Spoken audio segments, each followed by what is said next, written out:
ఇప్పుడు వీరమాచి రామకృష్ణ అనేవాడు వచ్చి ఒక కామర్స్ బ్యాక్గ్రౌండ్ ఉన్నాడు వచ్చి 7 ఏళ్ల క్రితం నుంచి ఒక ఛాలెంజ్తో వచ్చి అలోపతికి నేను చేసిన ఛాలెంజ్ మీకు తెలుసు కదా, మీరు మందులతో డయాబెటీస్ దగ్గర ఒక్కడ పేరు చెప్తే నేను 2 కోట్లు ఇస్తానని చెప్పాను. మీరు చేతపడకంటే నీచివనాళ్ళని నేను ఐఎంఏనే సవాల్ చేసి ఢీ కొట్టాను. చేతపడకంటే నీచివాళ్ళని రుజువు చేస్తాను. అలోపతి ఇంగ్లీష్ డయాబెటీస్ వైద్యంలో అలోపతిని కాదు, మళ్ళీ పులిహోరలు కలపద్దు. డయాబెటీస్ వైద్యానికి సంబంధించి వీళ్ళు చేసేది, డయాబెటీస్ అంటే ప్రతి ఇంటికి ఉండే వ్యాధి ప్రపంచవ్యాప్తంగా. దానికి నువ్వు ఇచ్చే సొల్యూషన్ ఏంటి? నీ మూలన ఒక్కడ తగ్గకుండా అది నువ్వు మందులు ఇచ్చానని ఎలా చెప్తున్నావు? ఇది లోపం. మూల కారణాన్ని అరగట్టే వ్యవస్థ లేదు. మూల కారణం ఎందుకు, అసలు డయాబెటిక్ ఎందుకు వచ్చిన డెఫినేషన్ కూడా తెలియదు.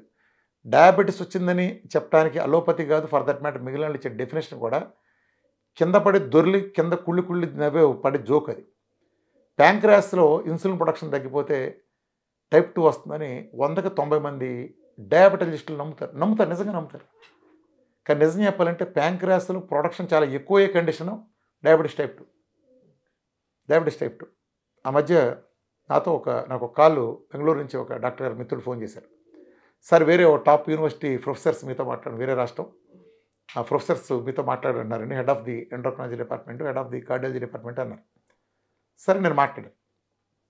వాళ్ళు ఏదో నా టెస్ట్ మళ్ళీ ఆల్ ఇండియా వాడు వెళ్తుందో చూసి అభినందించిన తర్వాత, సార్ మీరేంటి సార్ అసలు ఎండోక్రైనాలజిస్ట్ అడిగాడు నన్ను ఆయన, హెడ్ ఆఫ్ ప్రొఫెసర్. రామకృష్ణ గారు మీరు అంతా బాగానే ఉంది, కానీ మీరు డయాబెటాలజిస్టులు ఎవరన్నా ఇన్సులిన్ కానీ ట్యాబ్లెట్లు కానీ ఇస్తే 14 ఏళ్ళు జైల్లో పెట్టాలంటారా? ఆ మాట చాలా తప్పు సార్ అన్నాడు. మరి ఏమనమంటారు సార్ అన్న? రివాల్వర్ కళ్ళ దగ్గర పెట్టి షూట్ చేయమని చెప్పండి సార్ అన్నాడు. అని నేను నవ్వా, ఏంటి సార్ అని.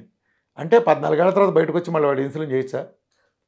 కాల్చిపోయినైతే వదిలిపోద్ది కదా అన్నాడు. అంటే ఆయన అన్నాడు, నేను 40 ఏళ్ల క్రితం నేను నా ప్రొఫెసర్ని, నేను మెడిసిన్ చదువుతూ ఉండగా నా ప్రొఫెసర్ని అడిగాను, సార్ డయాబెటీస్ టైప్ 2 అంటే రక్తంలో ఇన్సులిన్ ఎక్కువ అవటం కదా, మళ్ళీ ఇన్సులిన్ చేస్తారేంటి సార్?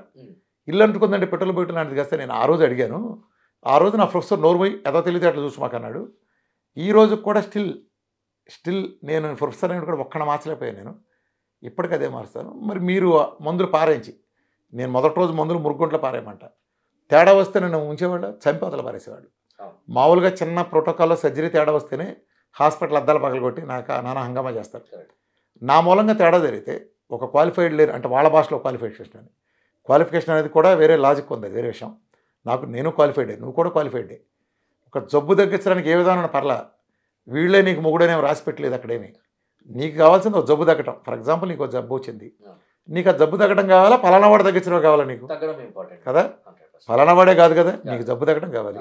అది నీది ఆయుర్వేదం అయితే ఏంటి, హోమియో అయితే ఏంటి, అలోపతి అయితే ఏంటి, చేతపడి అయితే ఏంటి, ఆహార విధానం అయితే ఏంటి, నీకు తగ్గడం కావాలి. అది ఒక రీజనబుల్గా తగ్గడం కావాలి. దాని వెనకాల ఒక బ్యాక్గ్రౌండ్ సైన్స్, ఇది చేసినా నాకు ఏ హాని జరగదని ఒక విశ్వాసం కావాలి.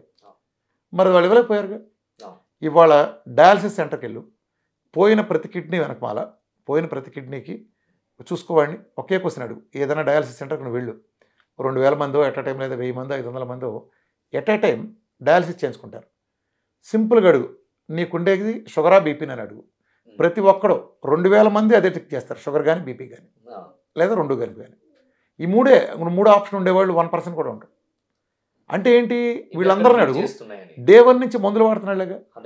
ఇప్పుడు కంట్రోల్ అంటే ఏంటి? ఫర్ ఎగ్జాంపుల్ నీకు షుగర్ వచ్చింది, నీకు షుగర్ వచ్చింది అనుకో, ఒక 170 వచ్చింది, కంగారు పడి నువ్వు డాక్టర్ దగ్గరికి వెళ్ళావు, నీకు ట్యాబ్లెట్ ఇచ్చాడు, నీకు జీవితాంతం ఆ ట్యాబ్లెట్తో అదే 170 ఉంటే నేను కంట్రోల్ అనుకోవచ్చు.